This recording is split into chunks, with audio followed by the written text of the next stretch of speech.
भगवत्पादं शङ्करं लोकाचार्यं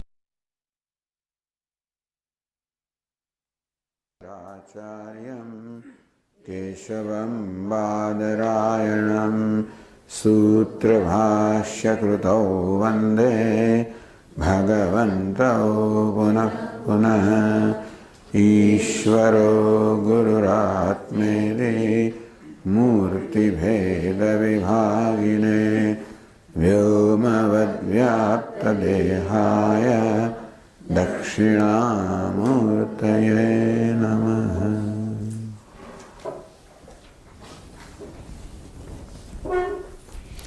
सर्वतन्त्रस्वतन्त्राय सदात्माद्वैतवेदिने श्रीमते शंकरार्याय वेदान्तगुरवे नमः। योऽवतीर्ण इहाचार्य रूपेण यतिनां मुदे श्रीमन्नारायणं वन्दे तं हरिं करुणानिधिं मननाख्यं प्रकरणं वासुदेवयतीश्वरैः रचितं विस्तरेणाद्य संग्रहेण प्रकाश्यते। बालानामुपकाराय मम विज्ञानसिद्धये तत्र श्रीबालगोपाल कृष्णः सन्निहितो भवेत्।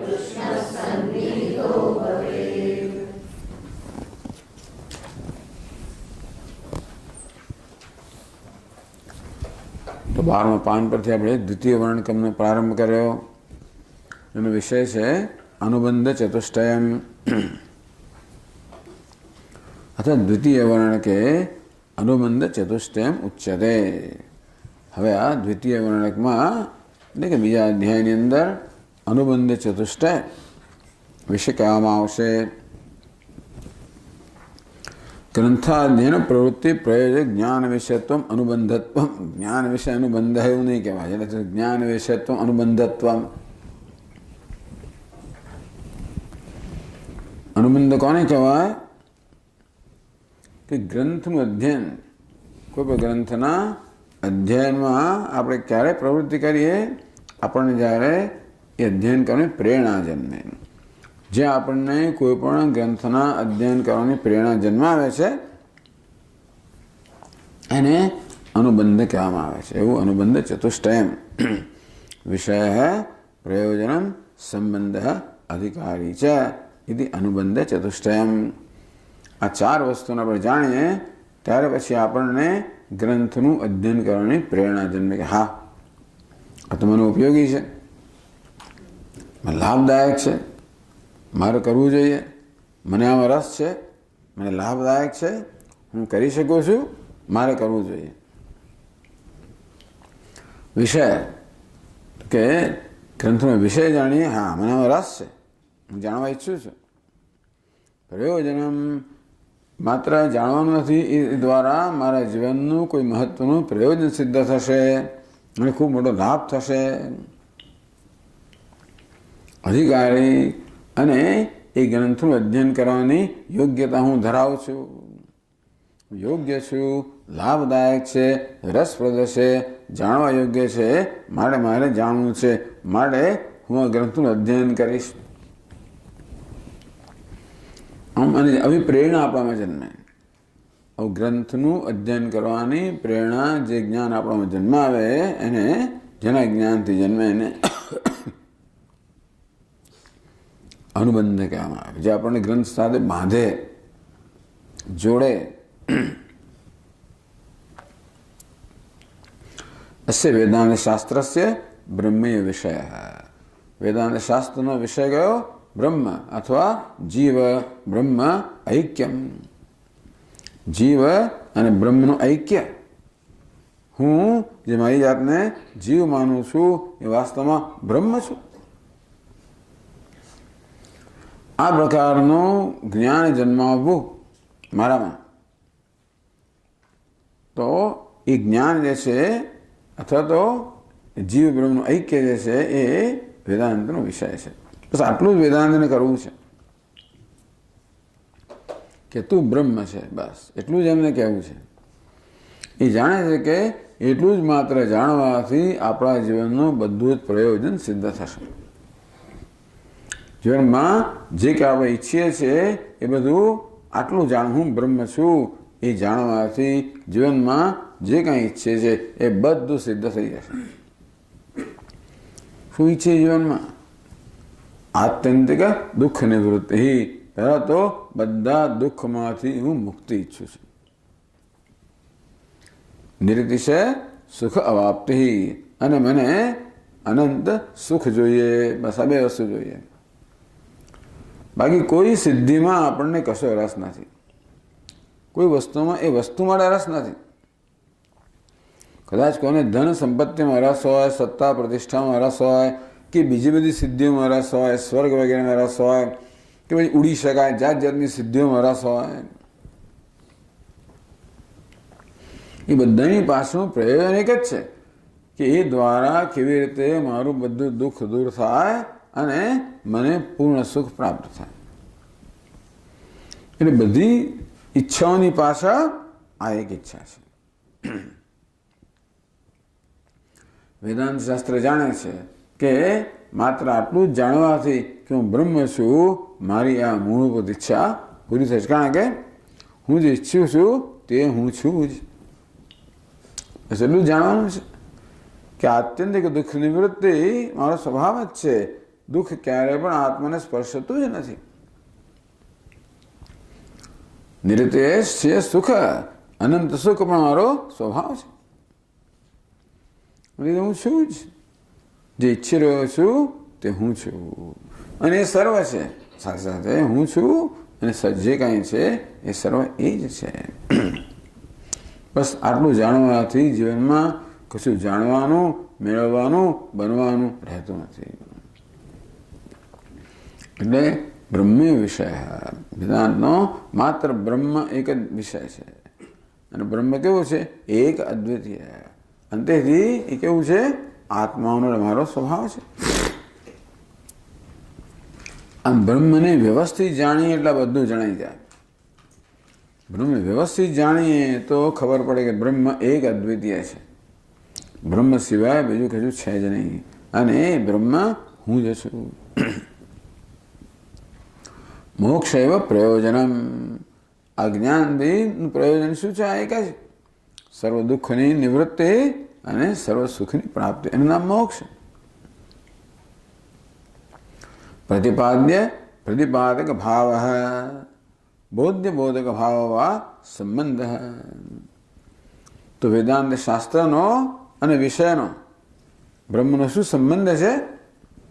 વેદાંત શાસ્ત્ર પ્રતિપાદક છે અને બ્રહ્મ વિષય જે છે પ્રતિપાદ્ય છે, એ બોધક છે, આ બોધ્ય છે।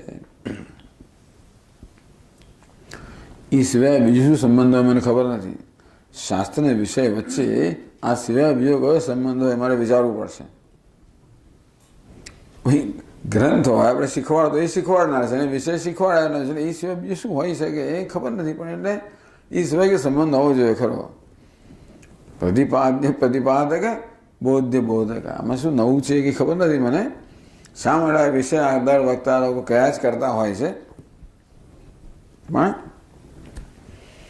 એટલે ટૂંકમાં વેદાંત શાસ્ત્ર બોધક છે, બ્રહ્મ બોધ્ય છે, બોધ આપનાર છે, અને બ્રહ્મ એ છે જેનો બોધ અપાઈ રહ્યો છે। એ સિવાય બીજો કોઈ સંબંધ નહીં। ટૂંક વેદાંત એ સિવાય બીજું કરતું નથી। વેદાંત શાસ્ત્ર માત્ર આપણને તત્વનો બોધ આપે છે, એથી વધારે કંઈ આપતું નથી, બીજું કંઈ કરતું નથી। એ સિવાય બીજું કોઈ એનો સંબંધ નથી, એટલે બીજું કંઈ કરતો નથી, આટલું જ કરે છે. સાધન ચતુષ્ટય સંપન્ન અધિકારી. અને સાધન ચતુષ્ટય સંપન્ન, આ સાધન ચતુષ્ટય ધરાવનાર જે સાધક છે એ અધિકારી છે. અધિકારી કોને કહેવાય? જે યોગ્યતા ધરાવનાર અધિકારી. જે યોગ્યતા હોય તો જ આપણનું પ્રયોજન સિદ્ધ થાય. ભલે વેદાંત શાસ્ત્ર આપણને બ્રહ્મનો બોધ આપતું હોય, ભલે મોક્ષ આપણું પ્રયોજન હોય, ભલે આપણે શાસ્ત્રનું શ્રવણ કરીએ, મનન કરીએ, બધું કરીએ, પરંતુ છતાંય પ્રયોજન ક્યારે સિદ્ધ થાય? આપણે જ્યારે આપણા અધિકારીત્વ હોય ત્યારે. એવું કે ચર્ચા કરી કે વેદાંત તો પ્રમાણ છે જ, પણ ક્યારે પ્રમાણ બને? જ્યારે આપણું અંતઃકરણ એ પ્રકારે પરિપક્વ થયું હોય, એનો એ પ્રકારના સંસ્કાર હોય, જેને સાધન ચતુષ્ટય કહેવામાં આવ્યું, એ પ્રકારની સંપત્તિ ધરાવતો હોય આપણું અંતઃકરણ, ત્યારે એ અંતઃકરણ સાથે શાસ્ત્ર પ્રમાણ બને. એ પણ વાત કરી કે કોઈ પણ શબ્દ ક્યારે પોતાનો અર્થ આપણા મનમાં પ્રગટ કરી શકે? જ્યારે એ શબ્દને સમજવા માટેના સંસ્કાર કે પૂર્વ તૈયારી આપણા મનમાં હોય. જેમ કે આ શબ્દો સમજવા માટે ગુજરાતી ભાષાના સંસ્કાર જોઈએ, વેદાંતના સંસ્કાર જોઈએ, ત્યારે આપણે આ શબ્દો સમજી શકીએ. તેવી રીતે કોઈ પણ વિષય સમજવો હોય તો એને માટેના સંસ્કાર જોઈએ, પૂર્વ તૈયારી જોઈએ. તે રીતે વેદાંત આપણને જે બોધ કરે છે બ્રહ્મનો, એ બ્રહ્મનું જ્ઞાન પ્રાપ્ત કરવા માટે જેને સાધન ચતુષ્ટય કહે છે, એ પ્રકારના સંસ્કાર, એ પ્રકારની પરિપક્વતા હોવી જોઈએ. હવે આપણે આગળ વધીએ 12મા પાના પર. સાધન ચતુષ્ટયમ. તો આપ કહો છો કે ભાઈ સાધન ચતુષ્ટય, આ 4 સાધનનો સમૂહ ધરાવનાર છે એને અધિકારી કહેવાય. તો એ સાધન ચતુષ્ટય શું છે? તો કહે છે નિત્ય નિત્ય વસ્તુ વિવેક યહા મૂત્રાર્થ ફલભોગ વિરાગ સમાધિ ષટ્કમ મુમુક્ષુત્વમ ચ ઇતિ સાધન ચતુષ્ટયમ.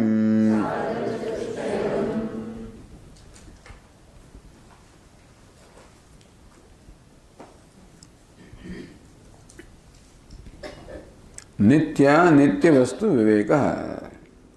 નિત્ય અને અનિત્ય વસ્તુનો વિવેક. વિવેક એટલે જુદા પાડવા. તો વિવેક કરવાની જરૂર ક્યારે પડે?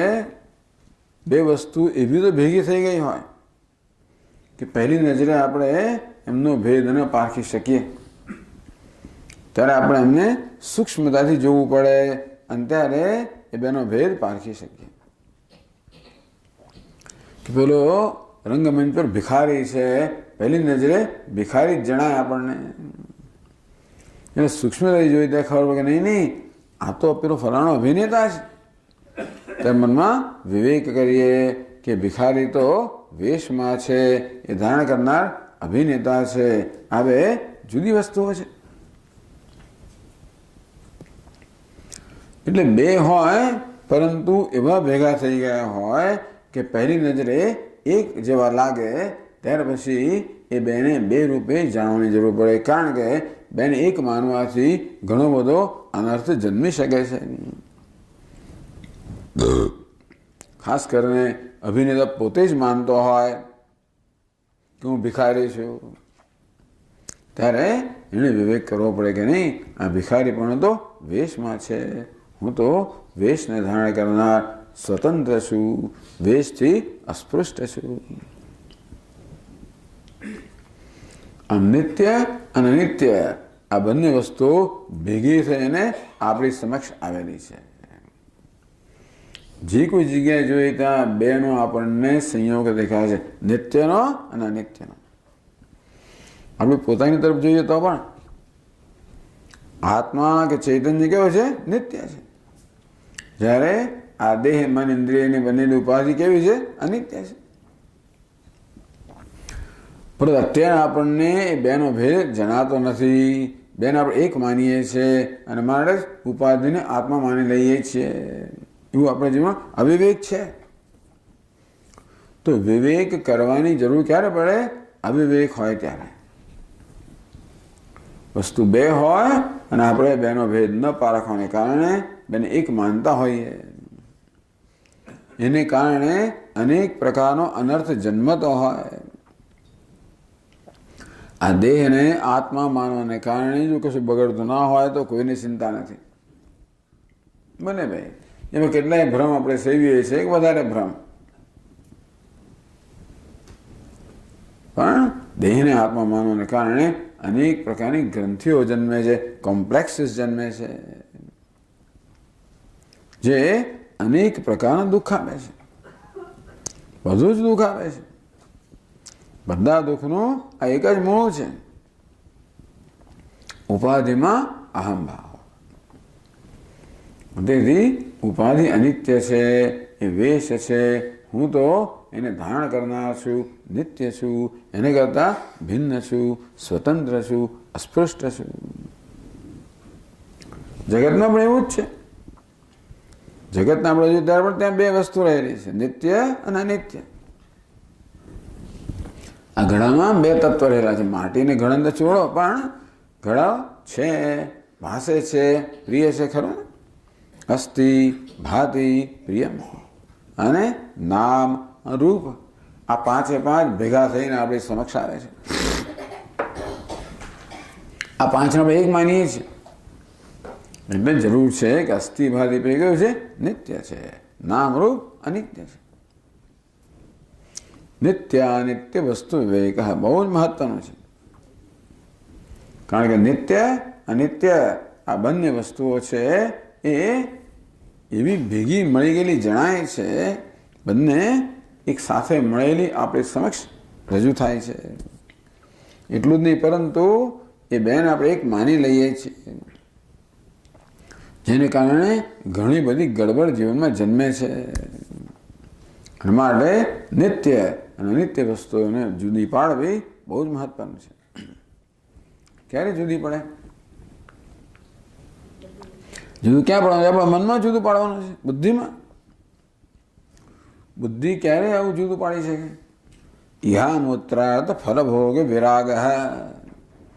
જો મનમાં વૈરાગ્ય હોય તો આ પ્રકારનો વિવેક થઈ શકે, એટલે કે તો આપણે જુદા પાડી શકીએ. શેના પ્રત્યે વૈરાગ્ય? અનિત્ય પ્રત્યે વૈરાગ્ય હોય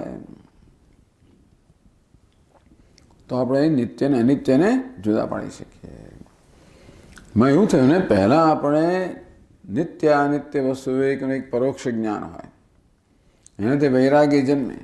એ વૈરાગ્ય પરોક્ષ જ્ઞાન જન્મે. એટલે વૈરાગ્ય છે વિવેક માના કારણે વૈરાગ્ય જન્મે, વૈરાગ્યને કારણે વિવેક જન્મે. ઇહ મૂત્રાર્થ ફલભોગ વિરાગ. ઇહ અને અમૂત્ર. ઇહ એટલે આ લોકમાં, અમૂત્ર એટલે પરલોકમાં. ફલભોગ, ભોગ એટલે ભોગવવું. કોને ભોગવું? ફળને ભોગવવું. કયા મને? કર્મના ફળને. કર્મના ફળને પરિણામે આપણને એક સુખનો અનુભવ થતો હોય. આ લોકો એટલે પુણ્ય કર્મના પરિણામે આપણને સુખનો અનુભવ થાય. જે સુખ આપણે ઈચ્છીએ છીએ આ લોકમાં અને પરલોકમાં. પરંતુ આ લોકમાં અને પરલોકમાં પ્રાપ્ત સુખ કેવું છે? અનિત્ય છે. જો નિત્ય સુખ આપણે પ્રાપ્ત થઈ શકતું હોત તો બસ કઈ તકલીફ નથી. પરંતુ કર્મને કારણે આ લોકમાં અને પરલોકની અંદર પણ જે સુખ પ્રાપ્ત થાય છે કેવું છે? અનિત્ય છે. અને તે અનિત્ય વસ્તુ મને ન જોઈએ. યહા મૂત્રાર્થ ફલભોગ વિરાગ. રાગનો અભાવ એટલે વિરાગ. રાગમાંથી મુક્તિ, આસક્તિમાંથી મુક્તિ, દ્વેષમાંથી પણ મુક્તિ.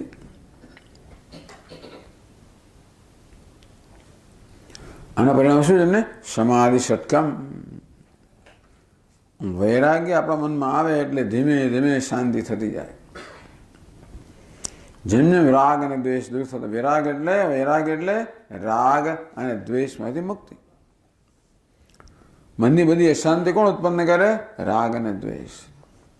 જેમ જેમ દૂર થાય તેમ મનમાં શાંતિ આવે, ક્ષમા આવતો જાય, ધમા આવતો જાય, ઉપરામાં આવતો જાય. આ સમાધિ ષટક સંપત્તિ આવે વૈરાગ્યના પરિણામે. તો વિવેકના પરિણામે વૈરાગ્ય, વૈરાગ્યના પરિણામે સમાધિ ષટક સંપત્તિ. આ બધું પરિપક્વ બને ત્યાં સુધી મુમુક્ષુત્વમ ચેતી. તો બીજી અનેક પ્રકારની ઈચ્છાઓ એક ઈચ્છામાં ફેરવાઈ જાય. આપણા મનમાં એક પછી એક અનેક પ્રકારની ઈચ્છાઓ જન્મે છે, પણ આ બધી ઈચ્છાઓ છેવટે એક ઈચ્છામાં ફેરવાઈ જાય છે, એની મોક્ષની ઈચ્છામાં. ત્યારે સમજવું કે સમાધિ ષટક સંપત્તિ બરોબર પરિપક્વ બની છે. એ પરિપક્વતા સમજવું કે વૈરાગ્ય પરિપક્વ બન્યો, સમજવું કે વિવેક પરિપક્વ બન્યો. પરિપક્વ બને ત્યારે છેવટે શું જન્મે? મુમુક્ષુત્વ. એ પરિપક્વ બને. ઇતિ સાધન ચતુષ્ટયમ. આ છે 4 સાધનનો સમૂહ. તો ખાલી એમણે ગણાવ્યું છે. હવે પ્રત્યેક સાધનની વ્યાખ્યા કરે છે, આગળ કહે છે.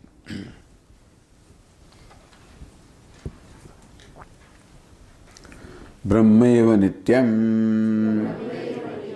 જગદનિત્યમ ઇતિ શ્રુતિસ્મૃતિપુરાણાદિના સ્વયમેવ જાયમાनं જ્ઞાનમ નિત્યાનિત્યવસ્તુ વિવેકઃ.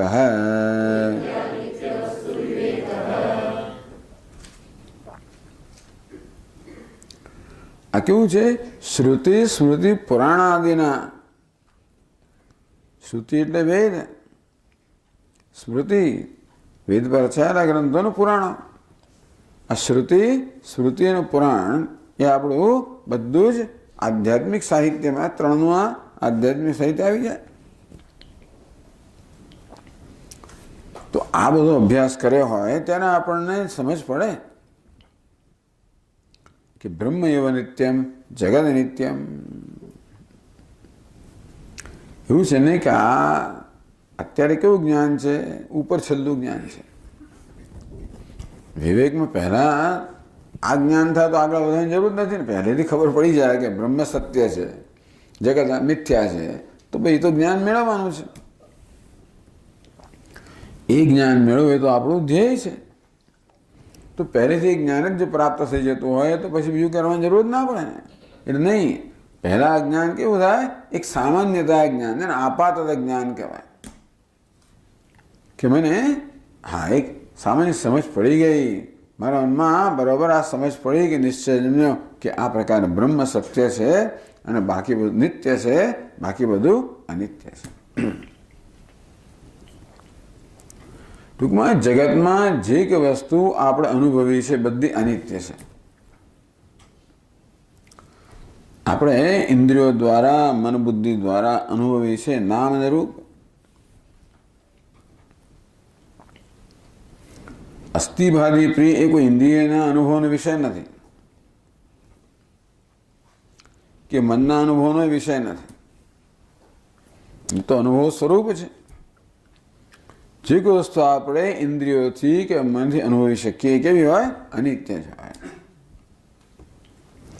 બિચારી ઇન્દ્રિયોની કેટલી વિસાત, આંખો કેટલું જોઈ શકે? મારી સામે હોય જોઈ શકે, પાછળ હોય તે ના દેખાય, ને આગળ કશું ના દેખાય, બહુ ઓછું દેખાય. બિચારી આંખોની મર્યાદા કેટલી!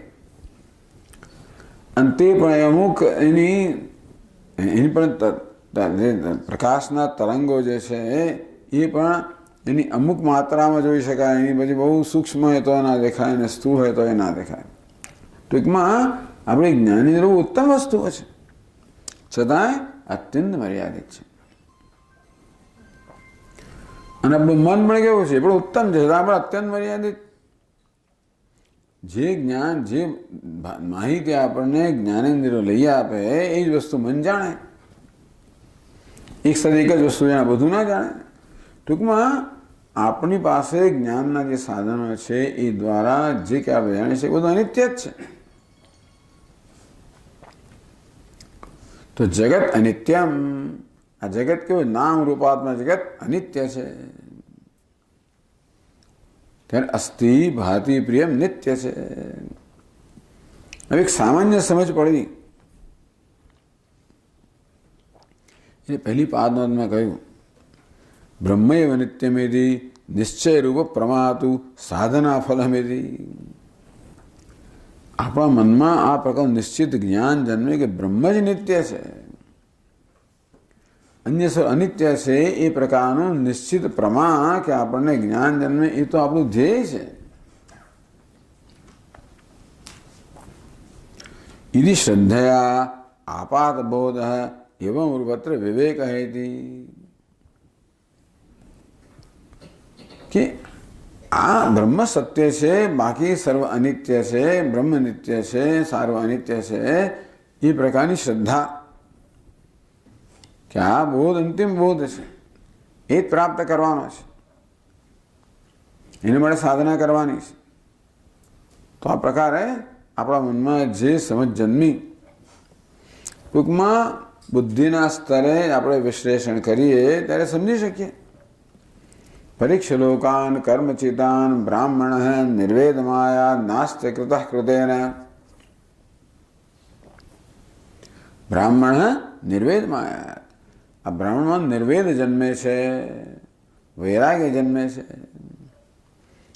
કેવી રીતે? નાસ્ત્ય કૃત કૃતેન, અકૃત નિત્ય કૃતેન કર્મણા નાસ્તિ. જે નિત્ય વસ્તુ છે, નિત્યમ વસ્તુ, એ કૃતેન કર્મણા નાસ્તિ, કર્મથી ન પ્રાપ્ત થાય. નિત્ય વસ્તુ છે, અગત્યની વસ્તુ એ છે કશુંક નિત્ય છે. આપણને જે કશાનો પણ અનુભવ થાય બધું અનિત્ય જ છે. તો નિત્ય છે એવું કેવી રીતે આપણા મનમાં આવે પણ કેવી રીતે? જે બૌદ્ધ લોકો કે સર્વમ ક્ષણિકમ ક્ષણિકમ, એ લોકોએ પોતાના અનુભવ તારણ કાઢ્યું કે બધું ક્ષણિક છે, કશું નિત્ય છે જ નહીં. એ લોકો એવા નિર્ણય પર આવ્યા.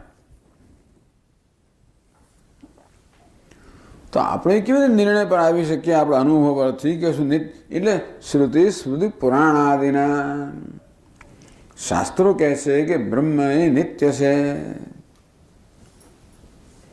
બ્રહ્મ સિવાય સર્વ અનિત્ય છે.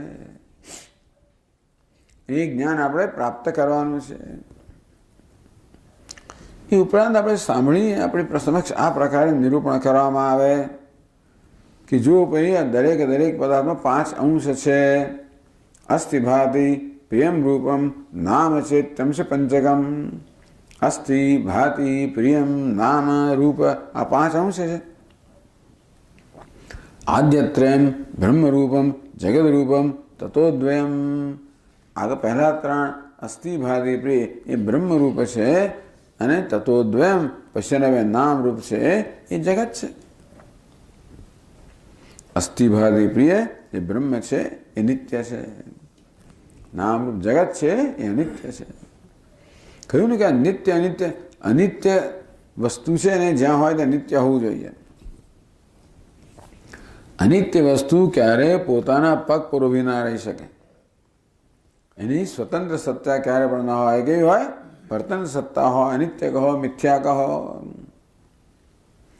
પણ જે અનુભવાય છે અનિત્ય વસ્તુ છે, બોલો નિત્યનો અનુભવ થતો નથી. પણ જોઈ શકીએ છીએ કે અનિત્ય કહો કે મિથ્યા કહો, એનું અધિષ્ઠાન નિત્ય હોવું જોઈએ. ઈશ્વર ન સંભવી શકે. અનિત્યને સત્તા પ્રદાન કરનાર, સ્ફૂર્તિ પ્રદાન કરનાર નિત્ય તત્વ હોય એવું નિત્ય છે. બ્રહ્મ સર્વ અનિત્ય છે. એ તો ખરું. એમાં આપણને શું ભલે રહ્યું, મને શું ભલે નિત્ય રહ્યું તો નહીં, પણ આ નિત્યમાં મને રસ છે. સૌથી મહત્વની વસ્તુ એ છે કે હું જીવનમાં નિત્ય વસ્તુ ઈચ્છી રહ્યો છું. એ બહુ મોટી વસ્તુ છે.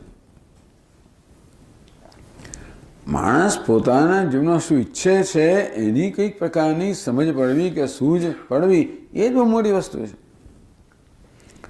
એટલે આપણા સ્વામી શરૂઆત જ્યારે કરે ત્યારે હંમેશા ફંડામેન્ટલ પ્રોબ્લેમની શરૂઆત કરે કે માણસ કંઈક શોધી રહ્યો છે. માણસ મનમાં એક પછી એક ઈચ્છાઓ પ્રગટ થઈ રહી છે, એક પછી એક ઈચ્છાઓ પૂરી કરી રહ્યો છે, છતાં પણ ઈચ્છાનો અંત આવતો નથી, ઈચ્છુકનો અંત નથી આવતો. ઈચ્છા આવે અને જાય, ઈચ્છુક તો અકબંધ રહી જાય છે. ઈચ્છુક કોને કહેવાય? જે બિચારો માગણ છે. ઈચ્છા કરનારો કહો, માગનારો કહો, ભિખારી કહો, અતૃપ્ત કહો, ભૂખ્યો કહો, તરસ્યો કહો. તો આટલી ઈચ્છા પૂરી, ટૂંકમાં આ જે માગણ છે એના પેટમાં આટલું ભર્યું, આટલી ઈચ્છા હોય પણ એ તો પૂરો થતો નથી. તો આપણી ઈચ્છા હોય શું મને જોઈએ છે? જે કંઈ વસ્તુ પ્રાપ્ત થાય છે સર્વ અનિત્ય છે. ટૂંકમાં ગમે તે અનિત્ય વસ્તુઓ પણ મારી ઈચ્છાને પૂરી, મારી મૂળભૂત ઈચ્છા પૂરી ના કરે. બધી ઈચ્છાઓની પાછળ નિત્યની ઈચ્છા. આ બહુ સમજવાની વસ્તુ છે. હું જીવનમાં કંઈક ઈચ્છી રહ્યો છું. મનુષ્ય દેહ પ્રાપ્ત થયો છે એ કોઈ પ્રયોજનથી પ્રાપ્ત થયો છે. હું કંઈક ઈચ્છી રહ્યો છું જેના માટે સતત હું સંઘર્ષ કરી રહ્યો છું, સતત મથી રહ્યો છું. શું ઈચ્છી રહ્યો છું? શેને પણ મથી રહ્યો છું? કેમ આટલી બધી મથામણ કરવા છતાં પણ અમારી ઈચ્છા, અમારો સંતોષ કેમ જન્મતો નથી? મારો અસંતોષ કેમ જતો નથી? શું ઈચ્છું છું? આપણને કઈ સૂઝ જન્મે કે પછી આપણામાં આવી સૂઝ જન્માવામાં આવે? સ્વામી મહારાજ કે ફ્રોમ એ પેપર બેક, કોઈ પુસ્તક આપણા હાથમાં આવ્યું, કોઈક સત્સંગમાં પહોંચી ગયા, ક્યાંક આ રીતે આપણને સમજાવવામાં આવ્યું કે બધી ઈચ્છાની પાછળ તો નિત્ય વસ્તુની ઈચ્છા છે. ત્યારે મને ખ્યાલ, વાત તો સાચી છે. આટલી ઈચ્છાઓ પૂરી કરી, આટલી વસ્તુઓ મેળવી, છતાં પણ મારી ઈચ્છાનો અંત આવતો જ નથી. ઈચ્છા કરનાર તો જતો જ નથી. એવો કોઈ સ્થાયી સંતોષ તો મળતો જ નથી. તો શું મળે? તો સ્થાયી સંતોષ મળે, નિત્ય વસ્તુ મળે. તો સુખ કેવું જોઈએ? નિત્ય સુખ જોઈએ. શાંતિ, નિત્ય શાંતિ જોઈએ. મુક્તિ, નિત્ય મુક્તિ જોઈએ. માત્ર સુખ નહીં, નિત્ય સુખ. માત્ર સ્વતંત્રતા નહીં, નિત્ય સ્વતંત્રતા. માત્ર શાંતિ નહીં, નિત્ય શાંતિ. આવું આપણા મગજમાં એકવાર ખરેખર ઘૂસે તો આપણું અડધું કામ થઈ ગયું. નથી ઘૂસતું. હજી આ વસ્તુની આપણા મનમાં એવો નિશ્ચય થયો નથી કે મને નિત્ય વસ્તુ, નિત્ય ક્યાં આકર્ષણ હોય જ નહીં ને. આપણું મન હજી વસ્તુ ઈચ્છી રહ્યું હોય, હજી આના પ્રત્યે આકર્ષણ હોય, પેલા એનો અર્થ કે હજી આ મનમાં આ પ્રકારનો નિશ્ચય થયો નથી.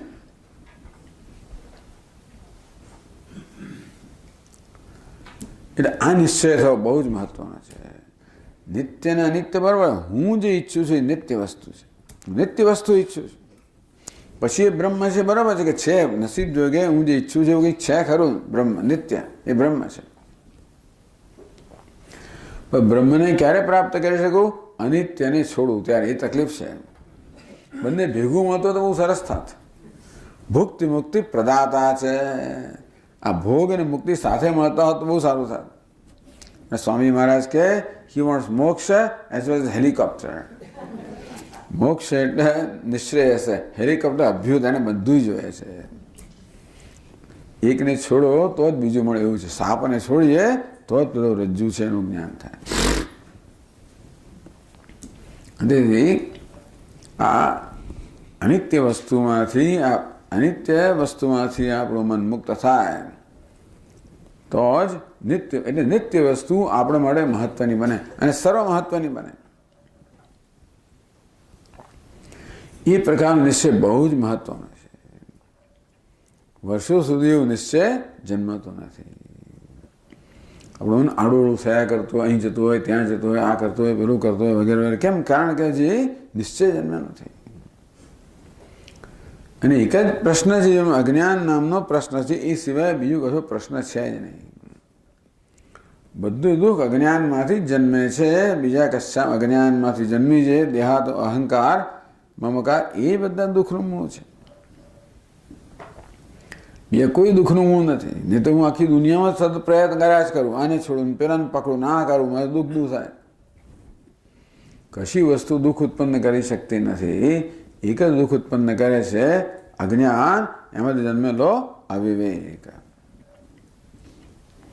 આ નિશ્ચય થવો જોઈએ, તો જ્ઞાનની કિંમત જન્મે. નિત્ય વસ્તુની કિંમત ક્યારે જન્મે? જાણો કે એ જ ઈચ્છું, બીજી કશી વસ્તુ મળશે તો પણ મને એને સંતોષ થવાનો નથી. નિત્ય વિજ્ઞાનાર્થ, એ નિત્ય વસ્તુ મારું સ્વરૂપ છે અને મારા અજ્ઞાનને કારણે જ હું એનાથી વંચિત રહી જાઉં છું. માટે જ્ઞાન એક જ એનો ઉપાય છે. જે બધું દુઃખ જન્મે છે મારા મનમાં, કે શોક કે વિષાદ જન્મે છે, બધું કોઈને કોઈ પ્રકાર અહંકારમાંથી જન્મે છે, ગ્રંથિઓમાંથી જન્મે. અહંકાર ગ્રંથિના રૂપમાં આવે ને. હું પુરુષ છું, અહંકાર. સ્ત્રી છું, અહંકાર. સુખી છું, દુઃખી છું, વગેરે વગેરે. સફળ છું, નિષ્ફળ છું, મહાન છું, અલ્પ છું. આ બધું શું છે? ગ્રંથિઓ. ગ્રંથિઓ કે અહંકાર કહો. આ બધી ગ્રંથિઓ અજ્ઞાનની ઉપજ છે. કોનું અજ્ઞાન? આત્માનું જ્ઞાન. એટલે મારું બધું દુઃખનું એકમાત્ર કારણ અજ્ઞાન છે, એ બીજો નિશ્ચય જોઈએ. તો એક તો એ થાય કે તો જ્ઞાન માટે મારા મનમાં કિંમત જન્મે. તદુપરાંત મારા દુઃખને દૂર કરવા બીજા કોઈ પ્રયત્ન ના કરો. દુનિયાને બદલવાનો સતત બદલવાનો પ્રયત્ન કરીએ, આપણે આપણી જાત અનુકૂળ ઊભો કરવાનો પ્રયત્ન કર્યા જ કરીએ, દુઃખ દૂર થાય. કારણ કે જે વસ્તુનું દુઃખનું કારણ માનતો હોય એને દૂર કરવાનો પ્રયત્ન કરો જ. જેને સુખનું કારણ માનતો હોય એને મેળવવાનો પ્રયત્ન કરવાનો જ છું. આમ જ્યાં સુધી મારા મનમાં આ પ્રકારનો ખ્યાલ છે કે સુખ પણ ત્યાંથી આવે છે, દુઃખ પણ ત્યાંથી આવે, રાગ દ્વેષ જવાના નથી. એટલે આ બધા મૂળભૂત નિશ્ચયો છે જીવનમાં, કે હું નિત્ય વસ્તુ ઈચ્છું છું, અનિત્ય નહીં. અને એ નિત્ય વસ્તુની પ્રાપ્તિ માત્ર એની અપ્રાપ્તિ અજ્ઞાનને કારણે છે. તેથી અજ્ઞાન એક જ વસ્તુ મારો પ્રશ્ન છે. એમાં જન્મેલા બધી ગ્રંથિઓ, એ જ મારી જેની સમસ્યા છે, એ જ દુઃખ જન્માવનાર છે, બીજું કશું જ નહીં. સાસુ પણ નહીં અને વહુ પણ નહીં, અને સસરો પણ નહીં અને દીકરો પણ નહીં, કોઈએ નહીં. ગઈકાલે બહુ ચર્ચાઓ કરી બધી. ખરું આપણે એનો ઉકેલ આપીએ છીએ, ના નથી, પણ છેવટે તો આ બધી પ્રશ્નો રહેવાના જ છે. તકલીફ ત્યાં હોય તો આપણે એને બદલી શકીએ. તકલીફ અંદર છે ને. જ્યાં સુધી આંતરિક પરિવર્તન ના આવે ત્યાં સુધી આ બધા પ્રશ્નો રાહત મળે, આપણને જરૂર મળે, એને મેળવવી જોઈએ. કે ચાલો ભાઈ આને થોડુંક આ બદલ્યા, આને થોડુંક આમ કર્યું, આને થોડુંક દૂર કરી, આને નજીક લાવ્યા, થોડી રાહત મળે. પણ મૂળભૂત વસ્તુ જવાની નથી. આંતરિક પરિવર્તન જ્યાં સુધી ન આવે ત્યાં સુધી આ પ્રશ્નો ઉકેલવાના નથી. એટલે બ્રહ્મૈવ નિત્યમ વસ્તુ બરાબર છે. અગત્યની વસ્તુ એ છે કે જીવનમાં હું કંઈક ઈચ્છું છું અને મારી બધી ઈચ્છાઓની પાછળ એકમાત્ર ઈચ્છા છે, અને તે છે નિત્ય વસ્તુની. એ નિત્ય વસ્તુ ક્યારે મળે? અનિત્યમાંથી મારા મનને નિવૃત્ત કરું ત્યારે. આ બે ભેગી ના મળે. અનિત્ય છે મિથ્યા છે, નિત્ય સત્ય છે. આ મિથ્યાનો બાદ કરવામાં આવે, મિથ્યાને છોડવામાં આવે તો જ સત્ય પ્રાપ્ત થાય. એટલે જગત અનિત્યમ એમ કહીને જગતને છોડવાની વાત છે. એટલે કે એની આસક્તિને છોડવાની વાત છે. બીજું શું છોડવાનું છે? આપણું છે શું છોડવાનું છે? આપણે માનીએ છીએ કે આપણું છે, પણ હવે પકડેલું છે, પણ ખરેખર કઈ વસ્તુ છોડે? આસક્તિ, એટલે રાગ દ્વેષ. એટલે શ્રુતિ સ્મૃતિ પુરાણાદિના ટૂંકમાં ઉપનિષદમાંથી કે સ્મૃતિમાંથી કે પુરાણમાંથી ગમે તે જગ્યાએથી આ પ્રકારનો આપણને સામાન્ય સમજ પ્રાપ્ત થાય. જાયમાનમ જ્ઞાનમ સ્વયં જાયમાન સ્વયં એટલે શું? એટલે કહ્યું કે આ પ્રકારે એક આપણને સામાન્ય જ્ઞાન સમજ જન્મે. એના નામ છે નિત્યાનિત્ય વસ્તુ વિવેક. નિત્ય અને અનિત્ય બે વસ્તુ વચ્ચેનો વિવેક. એવું છે ને કે આપણે પહેલાં જરાક વિવેક જન્મે, પછી થોડુંક વૈરાગ્ય જન્મે, થોડી સમાધિ સત્ય સંપત્તિ જન્મે, જરાક મુમુક્ષુત્વ જન્મે, એટલે પછી થોડો વધારે વિવેક જન્મે. આ પ્રકારની વસ્તુ પહેલી દાડાથી બધો વિવેક નહીં જન્મતા. થોડું આ જન્મે, એને કારણે થોડું પેલું, પછી થોડું પેલું, પછી પાછું થોડું આ, એમ કરતાં કરતાં કરતાં કરતાં ધીમે ધીમે ધીમે આ વસ્તુઓનો વિકાસ થતો જાય. પહેલું પગથિયું નિત્ય અને અનિત્ય વસ્તુ, કે આ નિત્ય વસ્તુ અનિત્યનો વેશ ધારણ કરીને આવે છે. ચોકલેટ રેપરમાં જ આવે, રેપર કાઢીએ તો પછી ચોકલેટ ખવાય. નિત્ય વસ્તુ ચોકલેટ છે, અનિત્ય વસ્તુ રેપર છે. જાયમાનમ જ્ઞાનમ વિવેક એટલે બેને જુદા કરવા. આગળ તે પ્રમાણે આ બંને ભેગા આવે છે. નામરૂપ અનિત્ય છે, અસ્થિવાદી નિત્ય છે, પણ એ નામરૂપનો વેશ લઈને આવે છે. આત્મા નિત્ય છે, પરંતુ ઉપાધિના વેશમાં આવે છે. અનિત્ય વસ્તુ અનિત્યનો વેશ લઈને આવે છે. તેથી બંને ભેગા હોય છે આપણા અનુભવમાં, માટે જુદા કરવા પડે. તો એવું હોય તો એને કારણે શું જન્મે? વૈરાગ્ય જન્મે. કેવા પ્રકારનો? એ કહે છે આગળ, ઇહ સ્રક્ચંદનાદિ વિષય ભોગ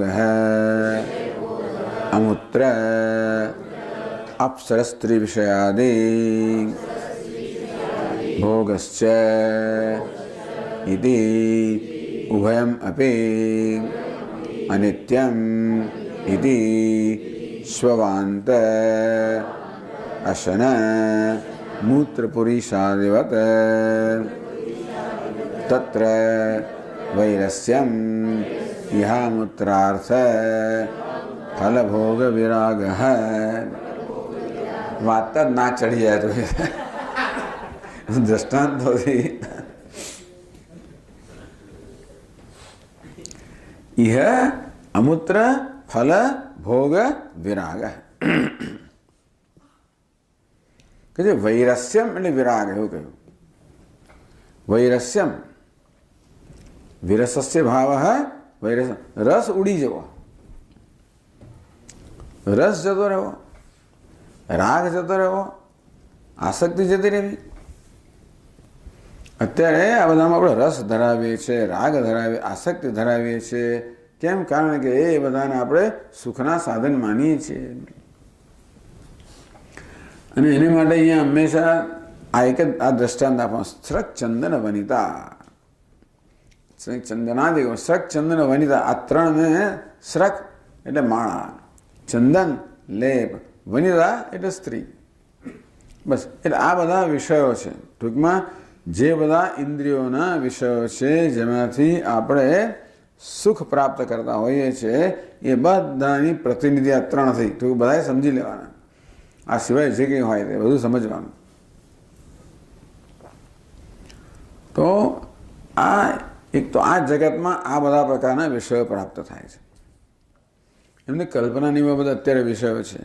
એ બિચારાઓ જે જાણતા હશે એ વખતે એ વિષયો હતા, પણ હવે તો શું શું આવી ગયું છે ને બધું.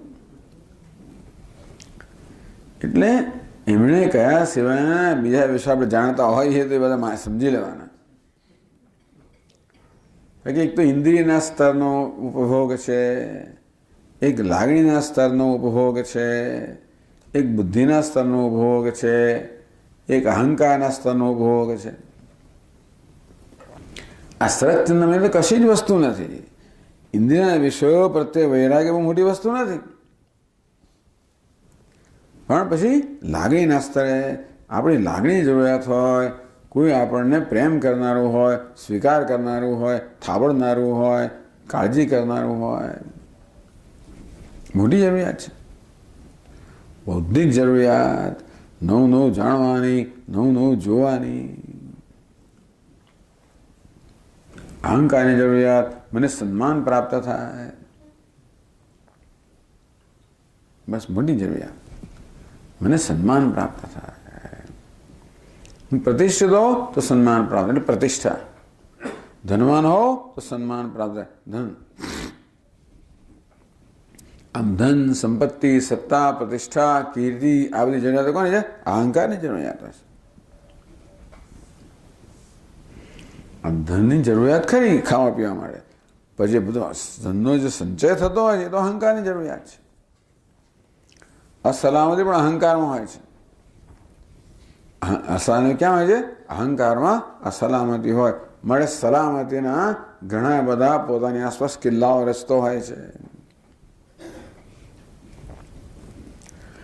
એટલે હંમેશા જ્યારે જ્યારે વિષયની વાત કરવામાં આવે ત્યારે માત્ર ઇન્દ્રિય વિષયો જ દર્શાવવામાં આવતા હોય છે.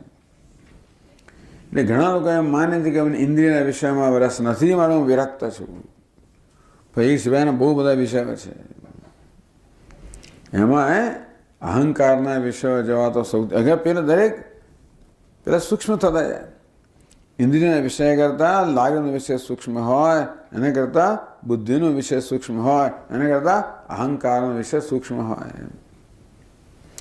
એટલે આ બધી લોકૈષણા, પુત્રૈષણા, વિત્તૈષણા, ઈષણાત્રય. વિત્તૈષણા તો બરાબર, એ પુત્રૈષણા, પછી લોકૈષણા.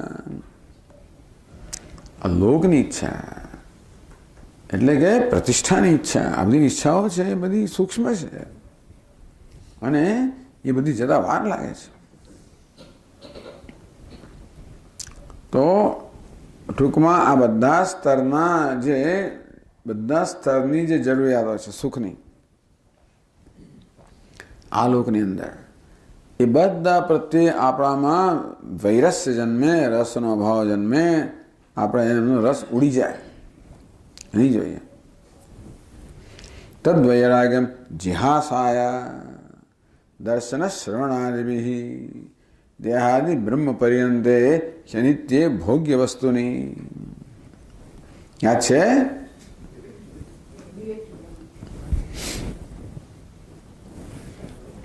તદ્વૈરાગ્યમ. કે આ લોકો તે વખતે શ્લોકો ગોખતા હતા, બધા ભૂલી ગયા છે આટલા વર્ષોમાં. તો હું બોલું એટલે યાદ આવે કે આ સાંભળેલું છે ખરું ક્યાંક.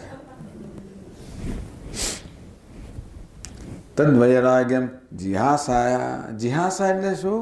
હાથો ઈચ્છા, છોડવાની ઈચ્છા. ત્યાં વૈરાગ્યની આવી વ્યાખ્યા કરી વિવેકે ચોડામણીમાં.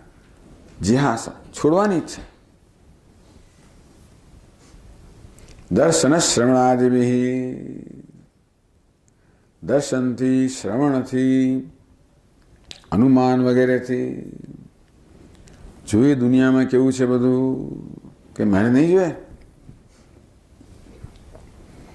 એટલે દુનિયામાં આપણે જોઈએ બધા દૃષ્ટવા જન્મ જરા વિપત્તિ મરણમ ત્રાસસ્ય નોત્પદ્યતે. ચારે બાજુ જોઈએ. જન્મ, જરા, વિપત્તિ, મરણ ચારે બાજુ જોઈએ. તોય માણસને કંઈ થતું નથી કે આ બધું મને થશે, બીજા બધાને જ થવાનું છે. દર્શનથી ખબર પડે કે આ બધી વસ્તુઓ કેવી છે.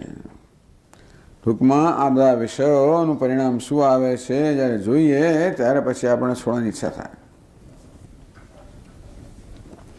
શ્રવણથી બધી વસ્તુ આપણે અનુભવ ના કર્યો હોય, સાંભળ્યું હોય કે જો પેલા માણસે શું થયું, પેલાને શું થયું, ફલાણાને શું થયું, ઓસ્ટ્રેલિયામાં શું થયું, અમેરિકામાં શું થયું વગેરે વગેરે સાંભળીને ખબર પડે કે હા તો આવું જ છે બધું. દર્શન શ્રવણાદિભિઃ. કદાચ સ્વર્ગ માટે નક્કી એવી જાતના આકર્ષણ આવ્યું તો સાંભળીએ કે સ્વર્ગમાં શું શું થાય છે, ત્યાં દેવતાઓમાં શું શું પ્રશ્નો ઉપસ્થિત થાય છે વગેરે.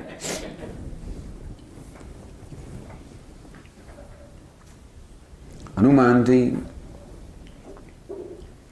આ લોકમાં અત્ર કર્મચિતો લોક ક્ષીયતે એવમેવમુત્ર પુણ્યચિતો લોકઃ ક્ષીયતે. કર્મથી પ્રાપ્ત થયેલી વસ્તુઓ જેમ ક્ષીણ થઈ જાય છે તેમ પરલોકમાં પુણ્યથી પ્રાપ્ત થયેલી વસ્તુઓ પણ ક્ષીણ થઈ જાય છે. આવી રીતે દર્શન શ્રવણાદિભિ, ટૂંકમાં આપણે આપણી બુદ્ધિ વાપરીએ તો એ આપણો નિશ્ચય બને. બ્રહ્માદિ દેહાદિ બ્રહ્મ પર્યંતે હ્યનિત્ય ભોગ્ય વસ્તુની.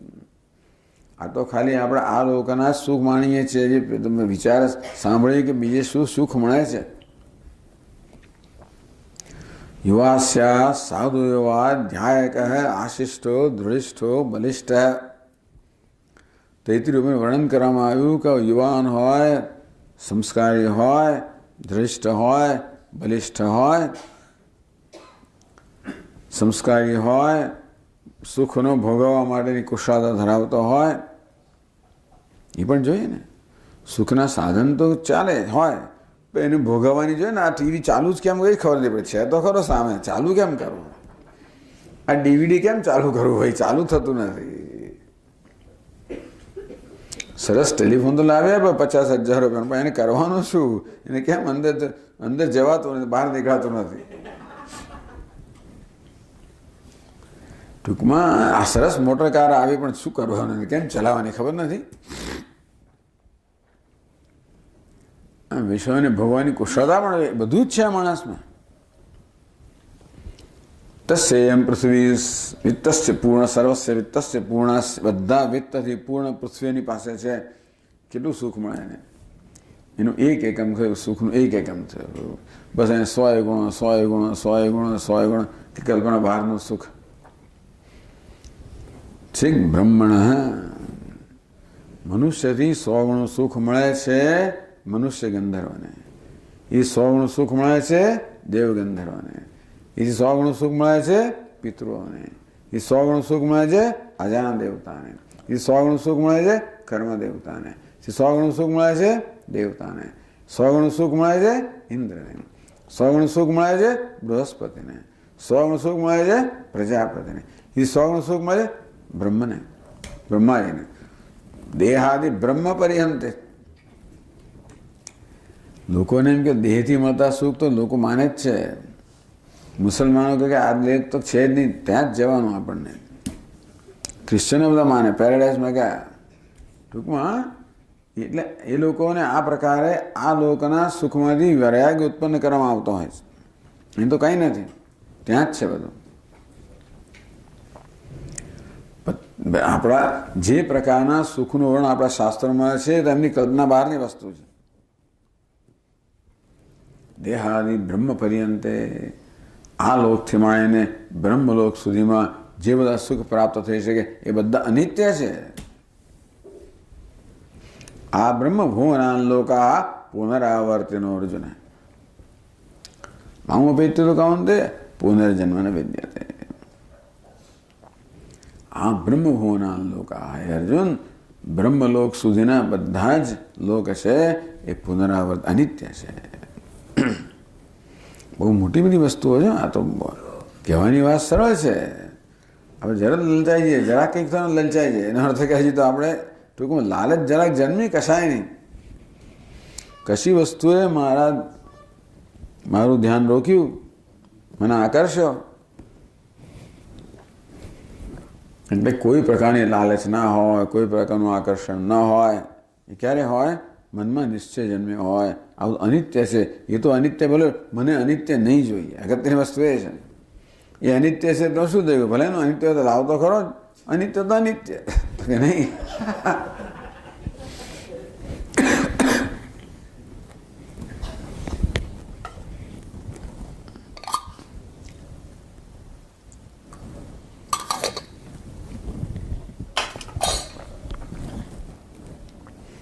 સ્વભાવઃ અમર્ત્યસ્ય યદંતકૈતત સર્વેન્દ્રિયાણામ જરયંતિ તેજઃ અભી સર્વમ જીવિતમલ્પમેવ તવયવાહ તવ નૃત્ય ગીતે.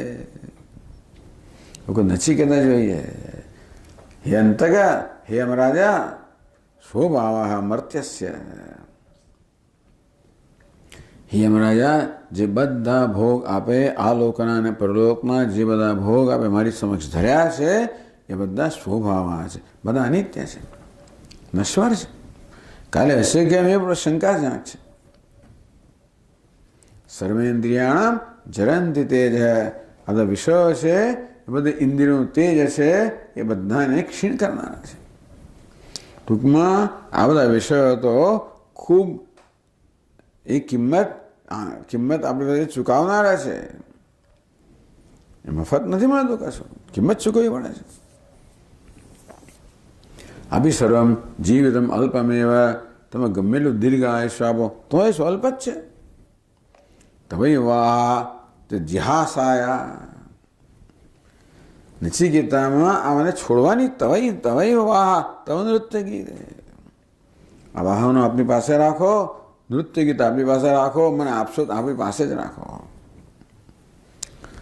તદ વૈરાગ્યમ જિહાસાયા. આ પ્રકારે છોડવાની ઈચ્છા. એટલે વેદાંત કયા સ્તરના વૈરાગીની અપેક્ષા રાખે છે? કયા સ્તરનો વૈરાગ્ય હોય ત્યારે આપણા મનમાં જ્ઞાન ઠરી શકે, નહીતર બિચારું ઠરી ના શકે. પ્રજહાતિ યદા કામાન સર્વાન પાર્થ મનોરથાન. મનોગતાન સર્વાન કામાન યદા પ્રજહાતિ. મનમાં જન્મનારી બધી જ કામનાઓ જ્યારે છોડી દે છે, છૂટી જાય છે, તો આ લોકમાં જે સંભવિત સુખ આપણે પ્રાપ્ત થઈ શકે, પરલોકમાં એમનો વિચાર અપ્સરા સ્ત્રી વિષય અપ્સરાઓ વગેરે બધા મુસલમાનો યુવાનો તે જ આ જ ઈચ્છે છે. ત્યાં જવાથી એમને આ બધું મળશે. એ લોકો કહ્યું તમે 72 અપ્સરાઓ મળશે. અહીંયા તમે આવી રીતે પેલું શું કહેવાય એને સુસાઇડ બોમ્બને શું કહે છે? આત્મઘાત. કેમ તૈયાર આત્મઘાત કરવા કેમ તૈયાર થાય છે? એમ કરવાથી હું ભગવાનનો અલ્લાહનો પ્રિય બનીશ, ત્યાં મને ખાસ સ્થાન મળશે. પછી એની મા તો કહે છે કે મારો દીકરો કરશે એટલે અમને બધાને મળશે, એવું મારે પાછળ. અમારા દીકરાને તો ત્યાં પેરેડાઇઝમાં સ્થાન મળશે જ, પણ અમને એના સગાવાળાને મળશે. 71 પેઢી મળી જશે, પણ માનતા હશે. ત્યાં શું મળશે? 72 અપ્સરાઓ મળશે. બસ એથી આગળ શું જોઈએ તમને? ટૂંકમાં સ્ત્રી વિષયાદિ ભોગશ્ચેતિ ઉભયપી અનિત્યમિતિ. આ બધું અનિત્ય છે. ઇતિ એના પ્રત્યે એટલે એક પ્રકારની જિહાસા, એક પ્રકારના વૈરસ્ય એટલે એક પ્રકારની ઘૃણા. એમાં કેવું દૃષ્ટા સ્વવાંત કૂતરાએ ઉલટી કરેલી હોય કે મૂત્ર પુરુષાદી હોય માટે કેવી આપણે ઘૃણા હોય છે ને, એ પ્રકારની ઘૃણા જ્યારે આપણને આ બધા વિષયો પ્રત્યે જન્મે તેની કોઈ દાડો આપણા મનમાં એ સ્થાન પામે નહીં, કોઈ આપણું મન ક્યારે આકર્ષાય જ નહીં, એવી ઘૃણા. એટલે આવું દ્રષ્ટાંત કેમ આપ્યું? મન ક્યારે ના આકર્ષાય. એટલી ઘૃણા ન જણે તો મન પાછું ક્યારેક ક્યારેક આકર્ષાય. અને એ વસ્તુ જે છે એ આકર્ષણ છે એ આપણા મનમાં વિક્ષેપનો વિષય બને. એટલે આપણા જ્ઞાનને સ્થિર ના થવા દે. તત્ર વૈરસ્યમ. રસ જતો રહ્યો, રાગ જતો રહ્યો, દ્વેષ જતો રહ્યો. યહામ ઉત્તરાર્થ ફલભોગ વિરાગ હૈ. અને અહીં આલોક અને પરલોકના ફળ એટલે કર્મફળ. જાણે મફત કંઈ મળતું નથી, પણ જો તે મેળવવા મળે કર્મ કરે ને એને આકર્ષણથી કર્મ કરવાનો.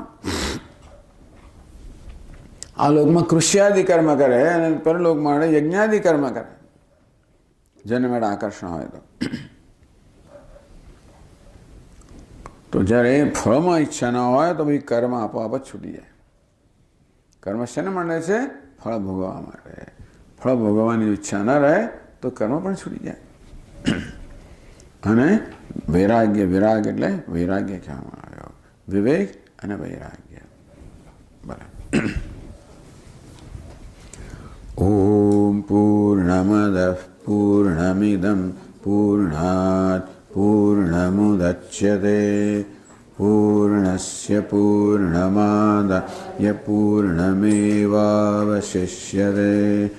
ॐ शान्ति शान्ति शान्तिः। शङ्करं शङ्कराचार्यं केशवं बादरायणं सूत्रभाष्यकृतौ वन्दे भगवन्तौ पुनः पुनः। ईश्वरो गुरुरात्मेति मूर्तिभेदविभागिने व्योमवद्व्याप्तदेहाय दक्षिणामूर्तये नमः। ॐ शान्ति शान्ति शान्तिः। हरिः ॐ। श्री गुरुभ्यो नमः। हरिः ॐ।